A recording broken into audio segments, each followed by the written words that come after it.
Welcome to the Open Mic Gripe with Jay Van Mariah and Jeffrey, the place where serious and silly complaints come to chat. Open Mic Gripe is a weekly podcast dedicated to hearing your gripes, grievances, and opinions on any and all topics. Every episode, Jay and I will have the opportunity to get to the bottom of the issues which are lingering on the back of your mind and engage in order to create constructive conversation using a combination of lighthearted comedy and well-formed logic. If you feel like we are wrong, inappropriate, or biased, then call in, email, or tweet and let your voice be heard. You can email us at openmicgripe@gmail.com or message us on our Facebook page. So jump on in and gripe on the open mic with Jay Van Rye and Jeffrey.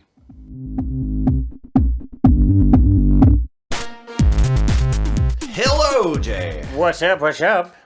Another wonderful weekend in the recording studio. Mm-hmm. I have a very interesting person to present to the audience today. Okay, and who is that? Well, this is actually quite interesting because a lot of what we're going to be talking about today is going to be over my head for the most part. Well, then it's going to be super easy for me. Okay. I like that. So I'd like to introduce Jon Starr.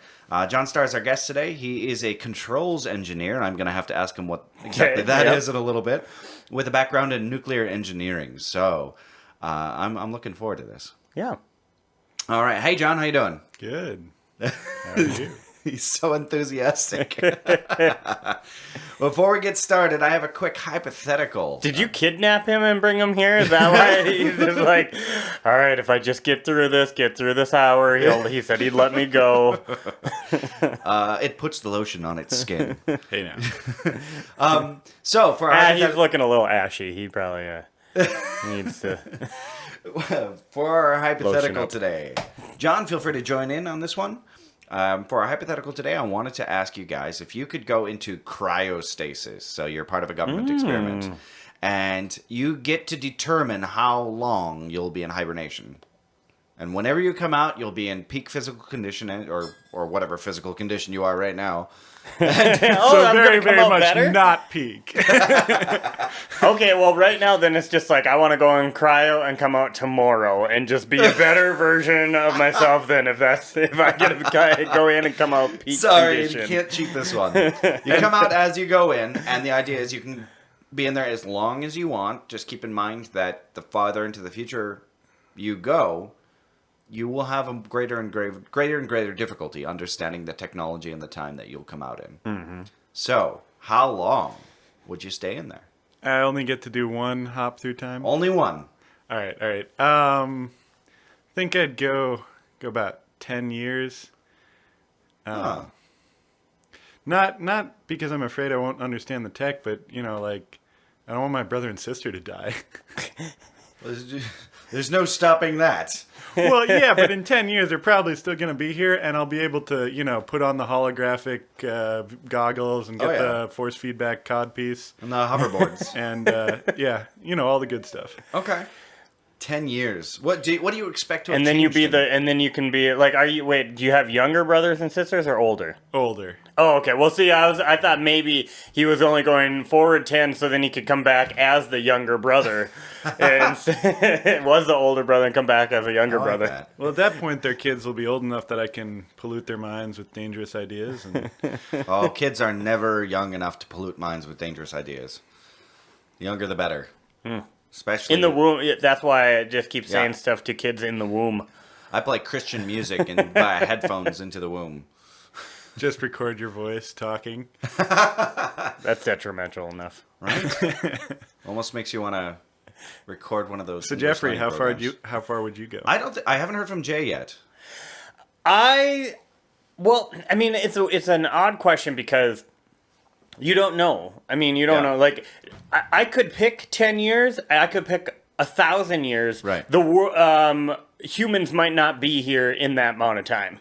Depending on what happens. So it's hard to know. I guess if I'm going to go forward, then I want to really see what's going to happen. Now, Okay. So is this... are we assuming humanity survives no matter what Well, time? I mean, Because that, I or- think, is the real risk. I Being don't able think- to understand the technology, not an issue. Physics isn't going to change, but, like, I don't think we're going to be here in 1,000 Oh, years. I think you're underestimating our survivability. Oh, I the think civilization regardless- will survive, but we Right. won't be here. Well, yeah, but Oh. I mean, they're going to take the container with your cryo-frozen body in it and into Depends on space how with much them. they like you. Okay.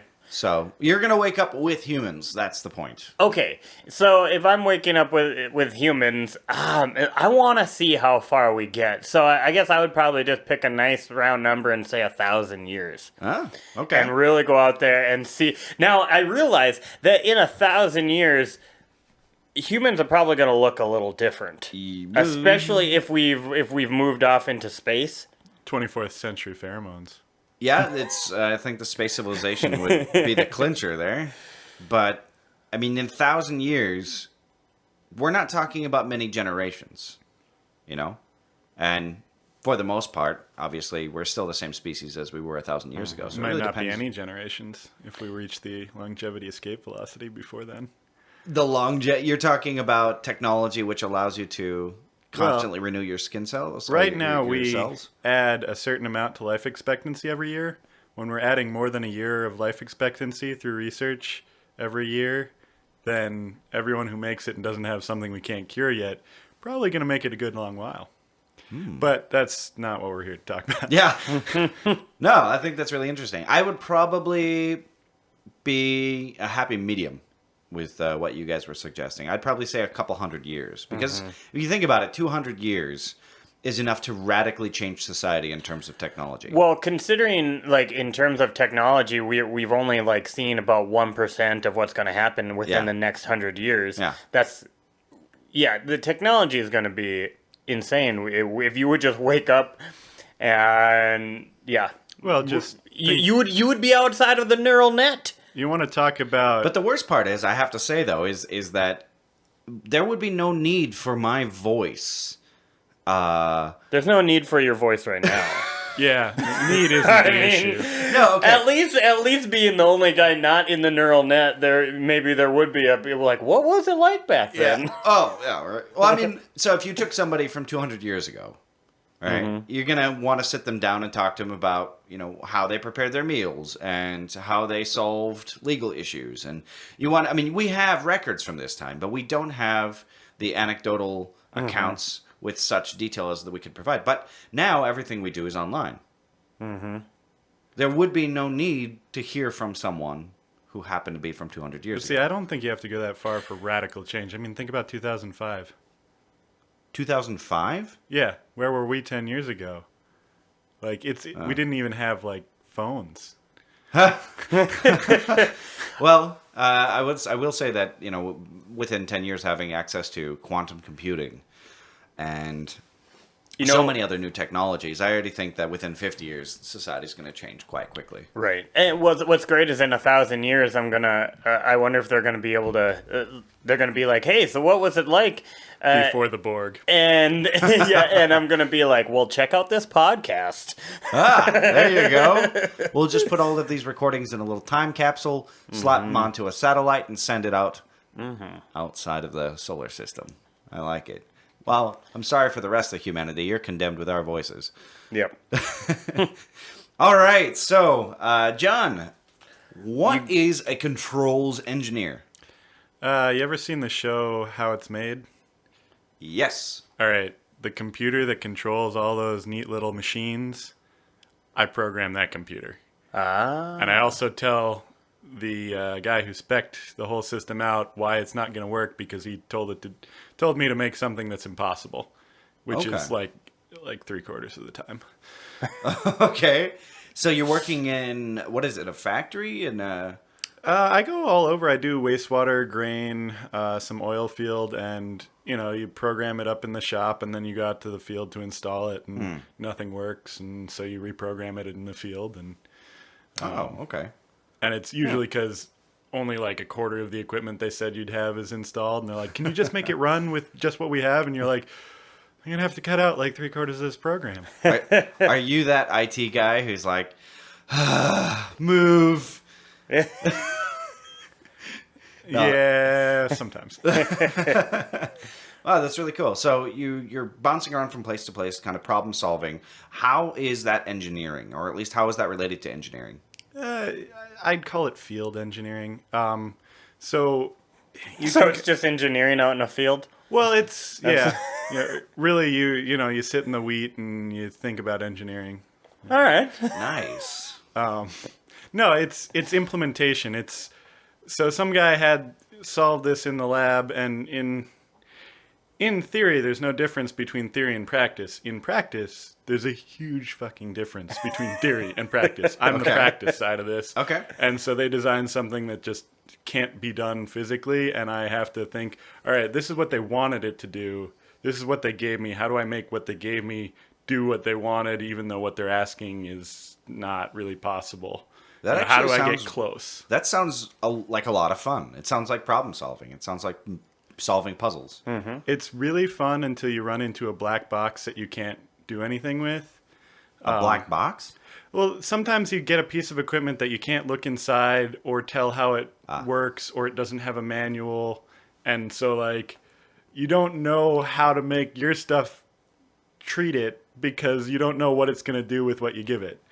We call this a black box or a binary blob, and it's just like, I have no control over this box, so I can't make it work, because if I knew what it was doing, I could make my stuff work around it, but I have no idea what it's doing. And is there never anybody around that can say, hey, this black box is a Toaster. Yeah. Well, you call the manufacturer, and sometimes you can get someone who knows what they're talking about, but a lot of times you can't, or you have to wait a day until you can actually talk to someone technical. And other times, someone has a piece of experimental equipment that was made by a grad student and his professor who never made a manual for it. and That sounds like a gripe. Yeah, and when you email them, they don't respond to you. So you have to go talk to the project manager, who's the guy who is friends with this professor, and the professor is basically getting a free field test out of this project manager, and then you get the project manager to call him because they won't answer your email because they don't know who you are, and you just... So you're saying that the holes in my field is full skull. of people skills. Yes. That's That is a good way to put things. So, in terms of engineering, today we have a lot of issues that our country is facing. Obviously, the failing infrastructure, and a number of other things. But one thing that we've gotten a chance to talk about before was the energy structures in this country. And I have always been impressed by your knowledge about this. Yeah, it's sort of a hobby of mine. But basically, there's this idea going around right now that we have to move off of carbon for what I think are dubious experimental signals. What? But Are you climate denying? I'm not denying. I'm just saying I've looked at the data sets and I find some of them wanting and some of them are well presented and well thought out. But I don't want to talk about that. I just want to say, if we're going to get to the point where we say, all right, we got to move off of fire, we can't burn carbon with oxygen anymore. We're just no more fire, or at least as little as possible. By that, you're talking about coal and oil and coal, gas. oil, natural gas. They've all got carbon in them. We react them with the oxygen in the atmosphere. We call it fire, and we use the heat to power our civilization. So just to be clear on this, you also support eliminating carbon as a fuel source. I do, but for different reasons. Basically because the number of people who die in coal mines or oil wells or refineries. Are you upset about all the canaries? Not really the birds that bother me. It's the people who die to make per unit energy. Coal it kills a lot of people through mining, through the environmental degradation when, say, a pile of fly ash slumps into the river and everything in the river dies and everyone who drinks out of the river dies and all the animals that drink out of the river die. It's a humanitarian disaster, but it's one we've had since the Industrial Revolution, so everyone just sort of accepts it. Whereas other energy sources that kill almost no people are pretty much demonized because they're invisible and scary. Well, when you're talking about, I think I have an idea of what you're talking about. No, when you're talking about the public's apprehension towards specific energy sources, my mind goes straight to nuclear. You don't say. And that would make sense with your background in nuclear engineering as well. Yeah, and obviously I'm a partisan. But given that, you can look up the figure of merit is called deaths per terawatt hour, and this is how many people die to get that energy coming out of your wall socket per different type of energy. Is that really the metric that we want to look at when it comes to energy production? Or do we have a much higher priority to say the environment comes first, no more carbon into the atmosphere? Well, it depends on how you feel. Now, I'm a humanist. I think the human issue is more important. Well, they're both human issues, to be clear. Yeah, we have to have an environment to live in. And Yeah. we have to have an ecosystem right now because our tech is not nearly that good.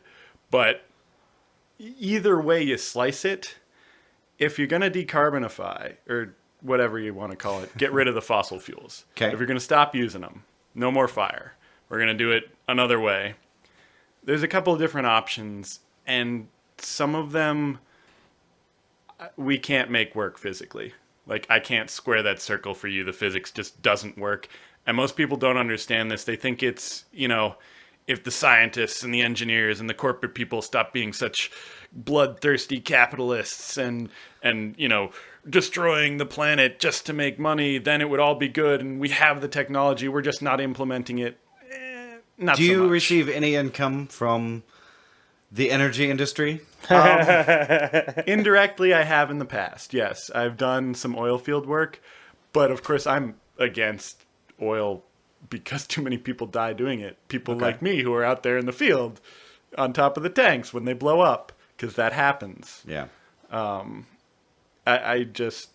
Yes, I have worked in the field and I do receive money, or I used to.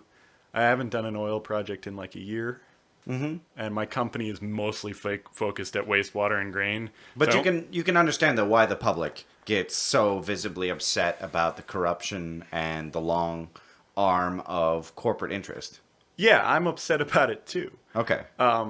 But sometimes being able to flick a switch and have the heat come on saves more people than we lose because of what we had to do to make the heat come on when we flipped the switch. Right. So every time I flip that switch, I'm killing somebody? Not really. Probably not a Dang. whole person. Well, But people do. I was going to start flipping a lot more switches. Oh my gosh. But yes, there is a... It's like my own little electric chair in my house. Just flip switches all day and see how many people I can murder. It's so far you have a wonderful grasp on the concept. But yeah, some certain small fraction of humanity did have to go into that long darkness because you wanted that to come out of the wall when you flip that switch. Absolutely. And the calculations are difficult, and we all argue about the numbers. But yes, people die in the energy field. It happens. Mm-hmm. Especially here in North Dakota. And the environment does get polluted by the energy field, no matter what you use. The question is, what's the trade-off you're going to go for? This is cost. Well, give us your proposal. Yeah. Well, I think we should do what France did. France is 90% nuclear. They were, I think they've backed off to like 88% nuclear. And they have the cleanest and safest energy industry of anyone on the planet. Okay. Now we have other options. We could do what Germany did, which was double their electric costs by installing just as much solar production as they had By other installing production. Poland. Yeah. But what they found in Germany is they could only get 3% utilization out of the solar they installed because Germany is covered in clouds. So, okay, but you said that you would... So France has one of the better... Yeah. So they went nuclear, and Germany, you say double their price. I'm looking at how much does electricity cost, and this is average national electricity prices in U.S. cents per kilowatt. And it says U.S. is 12 cents, France is 19 cents, and Denmark, is 41 cents. Per kilowatt hour? Yep, kilowatt hour. Okay.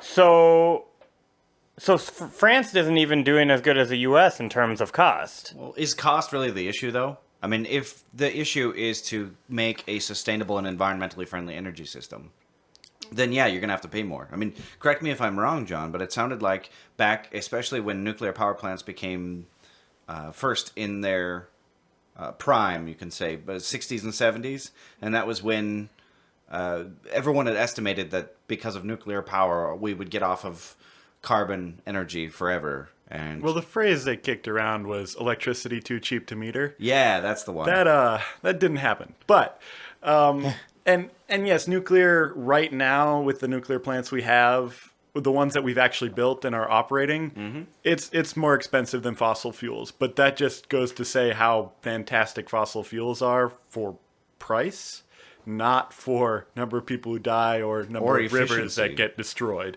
How many efficiency? hundreds of millions of years of dying creatures in order to create enough energy for our society to use for the last 200. Yeah, but efficiency is a rabbit hole that gets very difficult. I'm saying we're not able to take the carbon out of the atmosphere and put it back into the ground. Oh yeah, we are. We could do that right now if we wanted. It would just cost a lot of money. Okay. There's like you can literally set up a chemical plant that turns CO2 into water again, but it's fantastically expensive. Or you instead of letting the smokestack go into the atmosphere, you just pump it down into a mine. Wall off the mine and keep pumping. Yeah, because smoke mines in are, until- are fail-proof. They never leak. Yeah, like there's ways to decarbonify, and most of them are. You could never make the economics work. You'd Right. spend so much energy trying to clean it that you basically negated any energy you got, and that's the problem. Is when if I'm at an energy return of 1, so I spend 1 unit of energy and I get 1 back, then basically I'm a subsistence farmer. That's all I do all day is make just enough food to make just enough calories that I can till my field to make just enough food to keep surviving. Okay. And so, but if your energy return drops below about 8, technological civilization becomes impossible. All of your infrastructure. Well, what are we at right now? If it drops below 8, you can't live in a technological society. What are we at right now for our return? It depends on which source you're talking about. We have different numbers for different sources. Oil right now is about 10. Okay. So. Oh wow. Okay. So not real far. Yeah. Yeah, and it's one of these things where it's all invisible, it's all in the background. You flip the switch and the power comes on, and they Kill send you somebody. a bill. Got it. Yeah. Jay, I have a question for you. Yeah. So I'm just kind of looking at the chart here of how the United States produces electricity and in what form, or from what source, I should say. So just a little quiz for you. I wish I would have been able to watch this in like a cartoon form, like how a bill is Yeah. passed. Oh, you want to see a singing cartoon? Yeah. Okay. Yeah, like a School of Rock cartoon. If you can present this to me in that fashion, I will listen. Okay. I'm asking you a question. Oh, okay. What? So what percentage do you think in this country is run via coal? How much of the U.S. electricity or power is by coal? I would say 12%. Oh, that seems high. Let's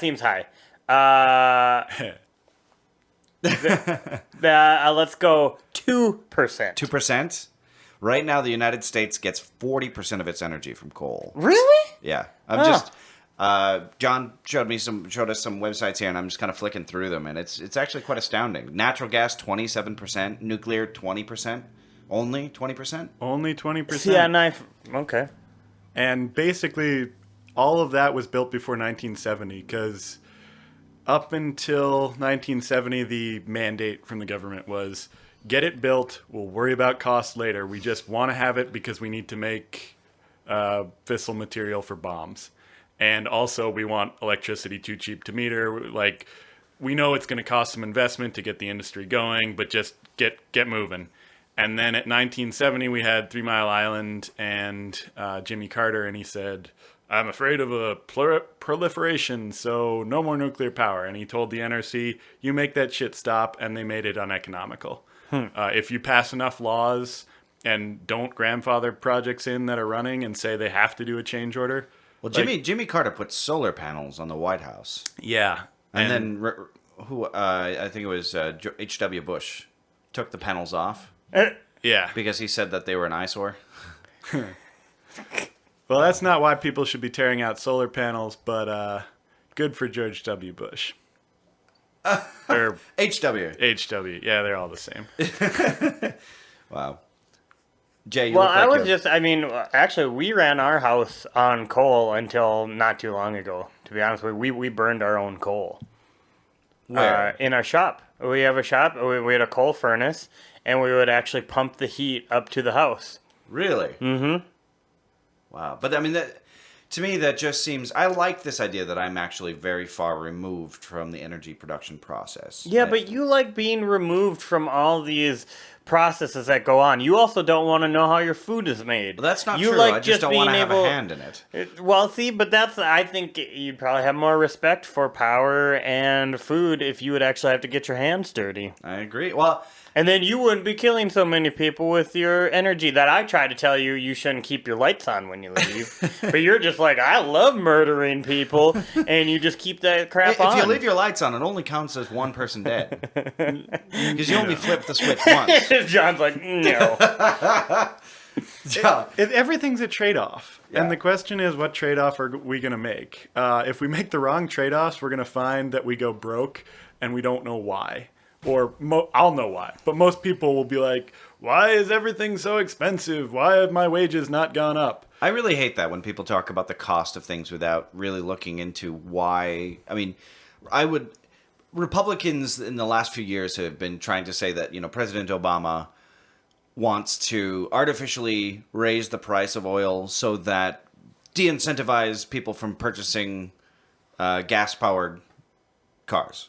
And I'm thinking, that sounds like a great idea. But, of course, it wasn't true. But why do you... I think he actually does want to do that. I don't think he passed anything that would do that. I don't think he's raised the price he hasn't really acted on that. But, why do you think that's a good idea? Honestly, we have far superior technology for motorized transportation, especially with electric vehicles. The question is, of course, how you get the electricity in the first place, right? No. The question is, how do you make the batteries? That's the problem. I'm trying to get this across to people. We don't have far superior technology. Electric vehicles are good, but we could never have... If you scaled up the battery factories to make enough batteries with the best technology available today... Like Tesla's doing. Yeah, like they're trying to do. You run into... There's just not enough raw material to make those batteries on the planet. We can't, and the amount of replacement you have to do, a battery will only last about 5 to 10 years depending on the technology. Right. If it's lead acid versus lithium ion, whatever. Our battery technology is piss poor. It's just not where it needs to be. And there's been a lot of people who have been pushing this idea that we know how to do it and we can make this work, but when you do the numbers, the economics don't work out in the long run. It simply isn't something that's technically feasible with our technology.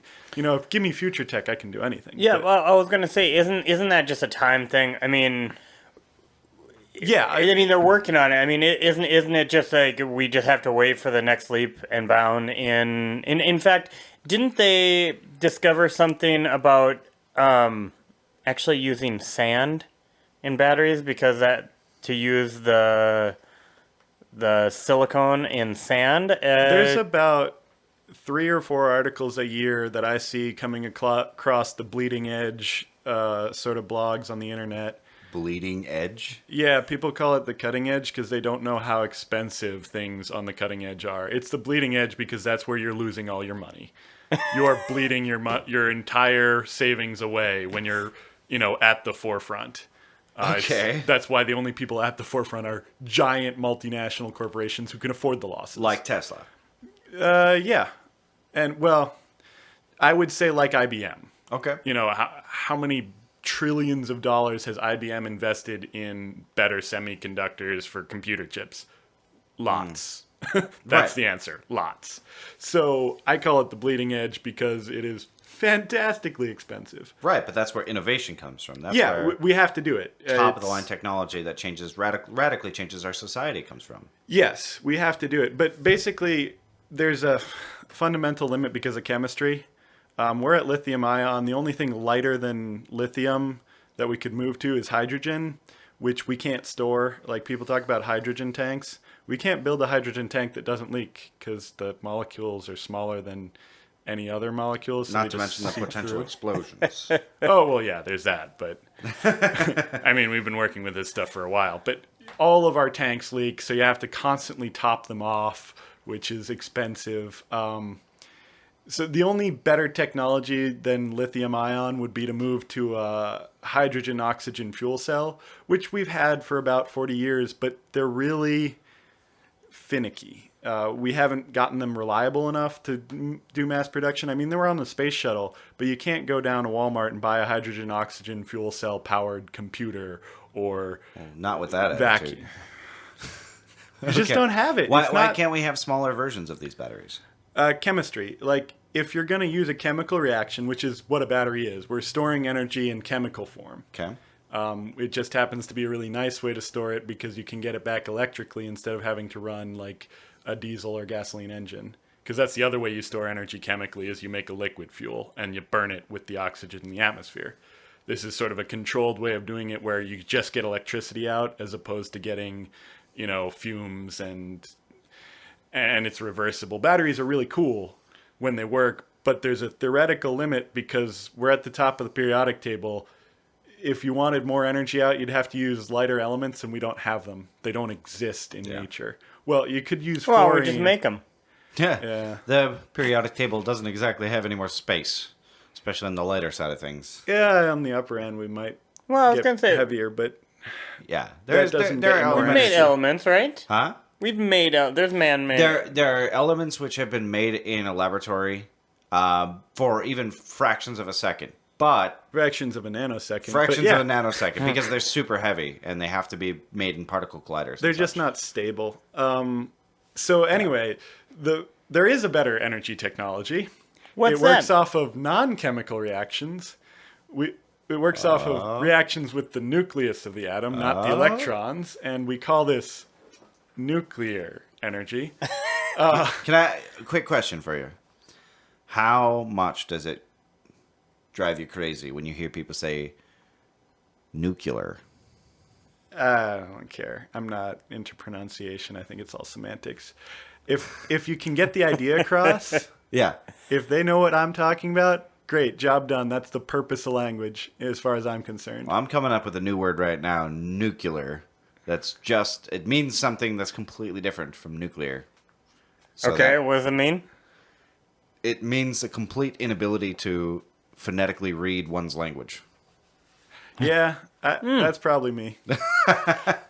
So it's like, you went nuclear. What do you mean? Nuclear. You can't try to read this. Yeah. And they're like, blah, blah, blah, blah, blah, blah. Oh my God, he has went nuclear.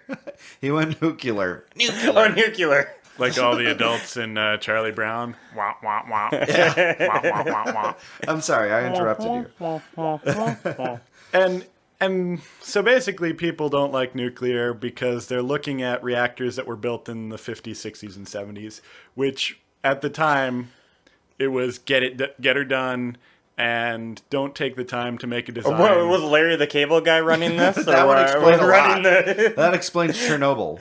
So we were just having a quick chat before we started the podcast, and you know, you were saying that a lot of this stuff was built in the 50s, and that's why there's a lot of issues with like safety and whatnot with them. You're saying now that we could build something that wouldn't have issues, like a nuclear plant that wouldn't. Can we build a nuclear plant that is fail-safe? You can build a nuclear plant that is fail-safe, you lose plant power, and it's all good. And we have built them. We just didn't roll them out to a full industry because we wanted plutonium and the reactors that give you plutonium. And the reason you want plutonium is because you make bombs with it. So at the time, we didn't have very many bombs. We wanted a lot of bombs, and hence why nuclear industry has got sort of a bad name, because everyone thought it was a bomb industry, and it kind of was. But now, if we had a blank slate, clean field, and we were going to choose from the technologies we know about now, we wouldn't build light water reactors. We'd build thorium reactors, which make their own fuel. Like, you fuel them once, and then they create more fuel inside themselves, which it's hard to believe. Yeah, that seemed. I'm like, okay. It sounds like It sounds like a perpetual motion machine. It does, but exist. it's not. So it's because, like, in a conventional reactor, only 3% of the uranium metal that you start with is actually the active stuff. The other 97% doesn't do anything. It just sits there and becomes a little more radioactive and sometimes turns into plutonium. It's only a tiny fraction of what you're using that you use.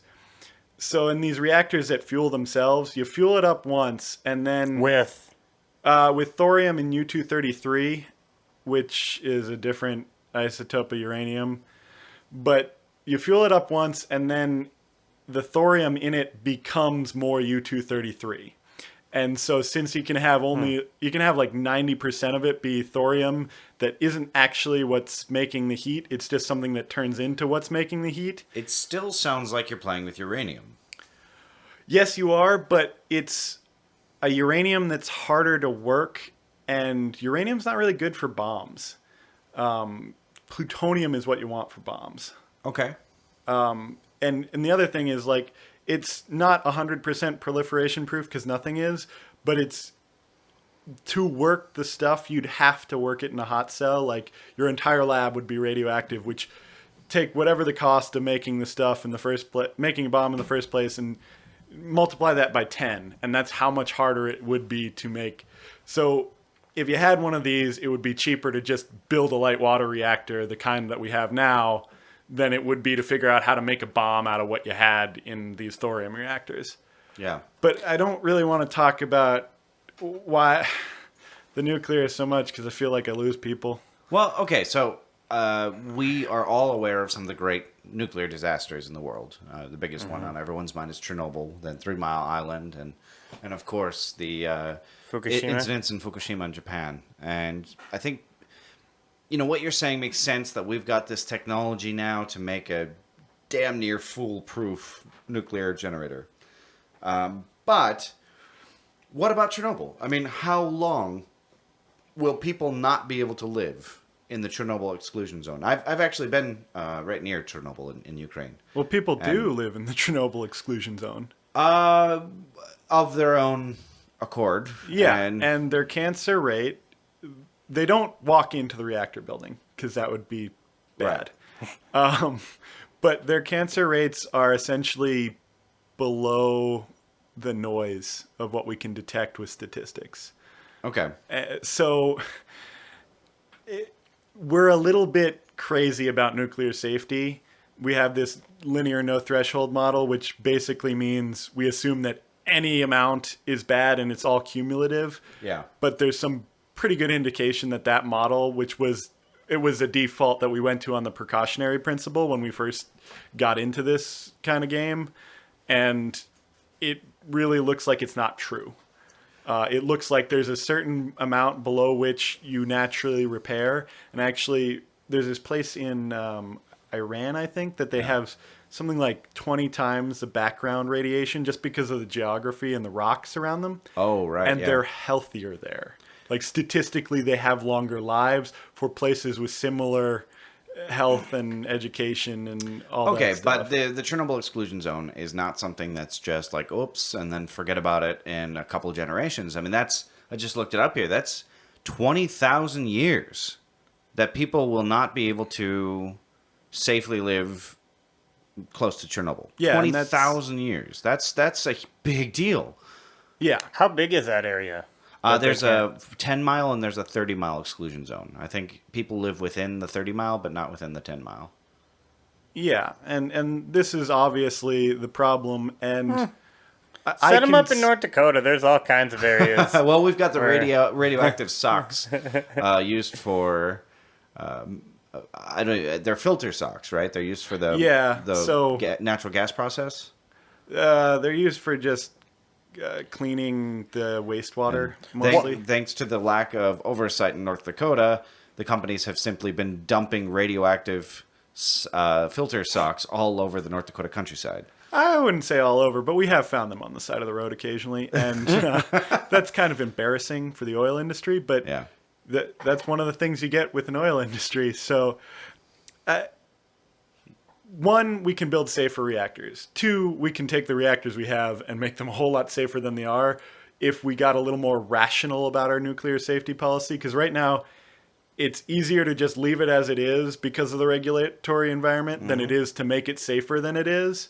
Because any change is, oh, wait a minute, we have to do a study, and things get expensive quick. Right. But that's a good thing, though. That actually means that we're not just haphazardly introducing new policies. We're actually testing the efficacy of them. Well, no, it means we're not testing the efficacy of new policies or making changes. It says it's cheaper to leave it the way it is, which we don't know 100% is unsafe.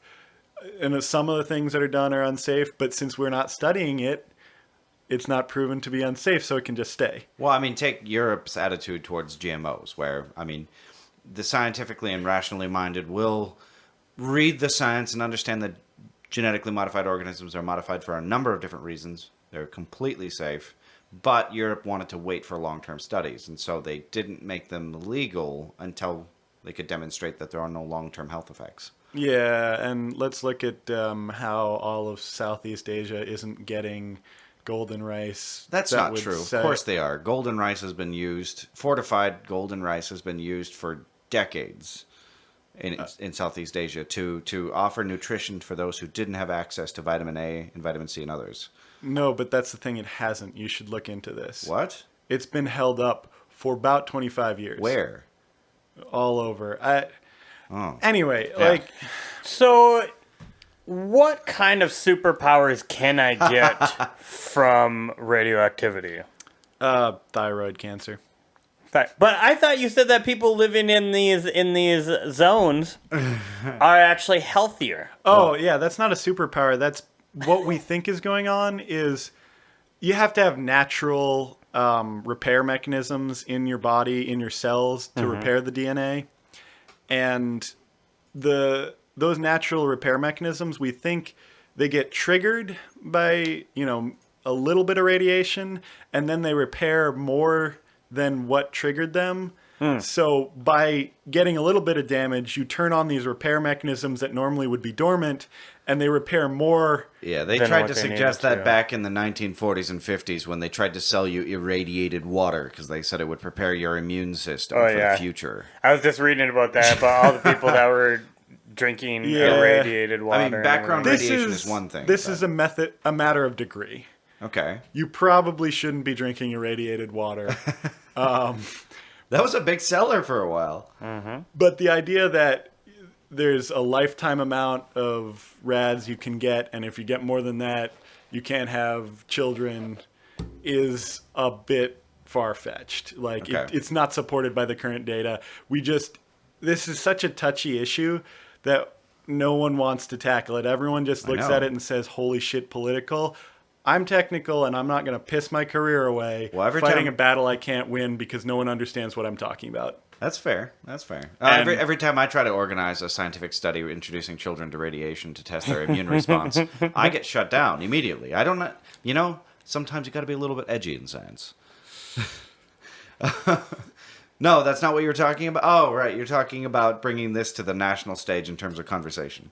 No, I don't think we need to have a national debate about linear no threshold, but we should have a national debate about what we're going to have right now is we're going to switch off coal, but what we're going to switch to is natural gas. And wind power.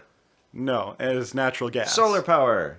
Is natural gas. Tidal wave power. Well, wait, how can we... But see, this is the problem, though, is we're talking about a profit-driven industry, which means that, take North Dakota, for example, it's simply not profitable for people to cap the wells and capture the natural gas coming out of the oil wells, and they simply let it burn, as opposed to using it, compressing it, and using it for vehicle fuel, which is a lot cheaper than standard.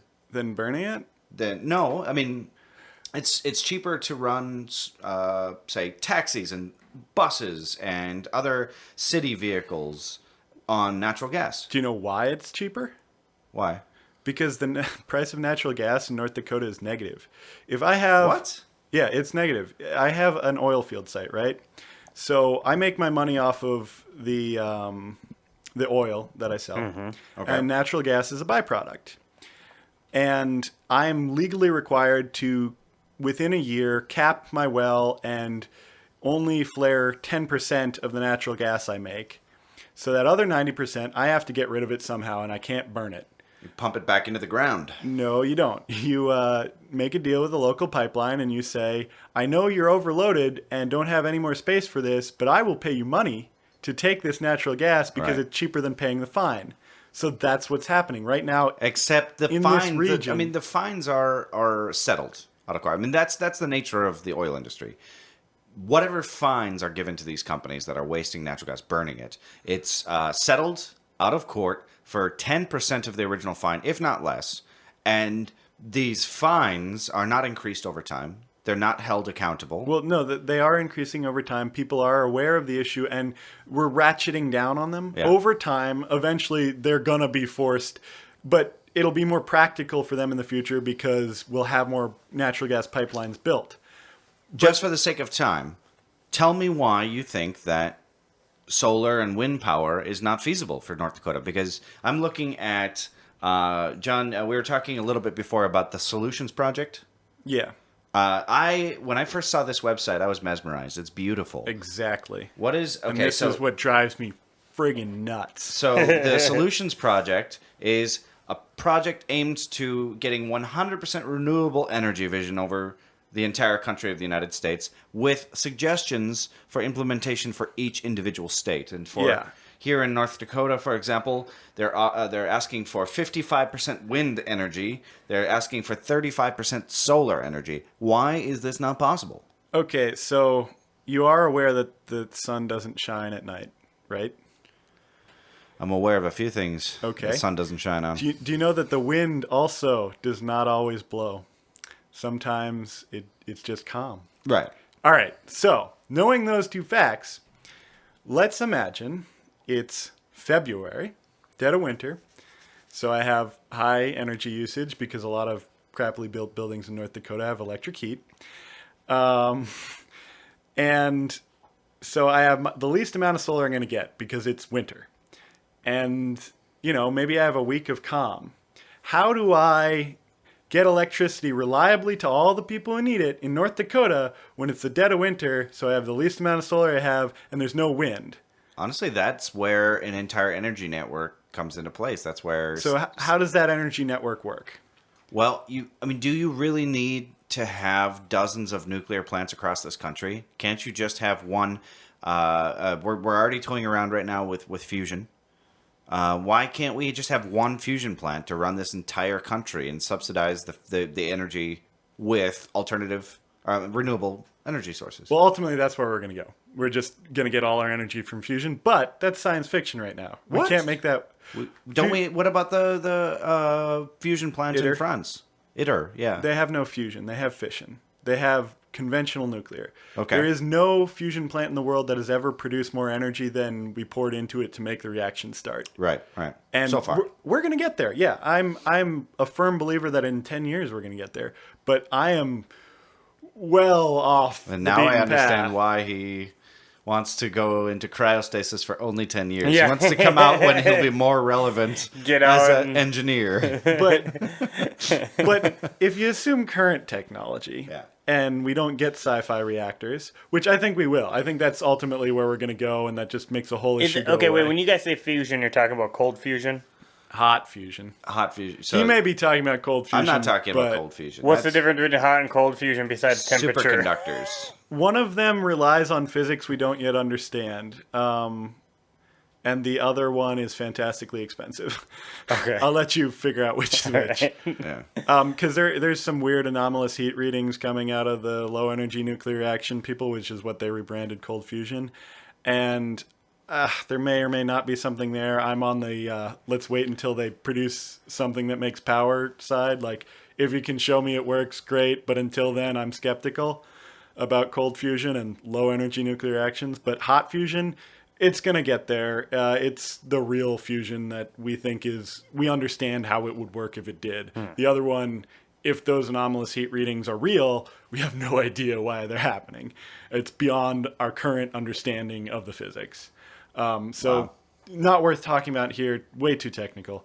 But like, wait, I don't need to talk to you dummies about this. Do you have another 3 hours? I am capable of pulling an intelligent comment out of my ass every once in a while, but it's very Today's not your day, though.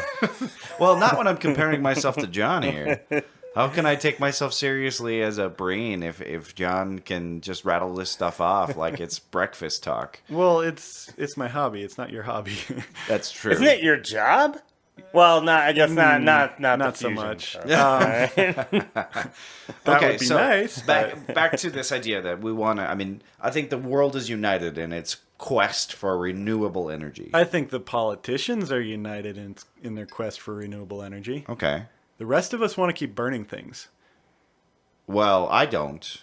Yeah, says the guy who leaves his lights on all the time.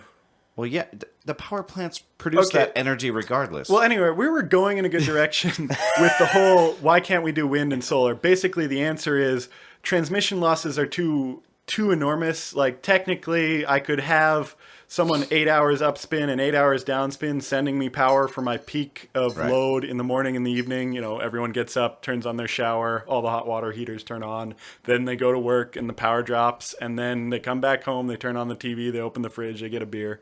So my peak demand is in the morning and in the evening. Right. And that's about 8 hours between the two. So if I'm in California. And just to make sure that people understand this, so basically you're saying the peak of when you would of when energy is needed is also at the times when you are not getting the solar power that you need. It's the minimum solar, because you get a little bit of sun at the end of the day, but it's at an angle and there's way less of it than during noon. It's always a little brighter during noon. I think everyone gets that. Yeah. And wind is just totally unpredictable. Also, wind destabilizes the grid. But assuming we had a science fiction grid with superconductors and no transmission losses, all right, where do I go 8 hours from the East Coast for my morning power? It's going to be noon, 8 hours east of the East Coast. Well, that's in the Atlantic Ocean.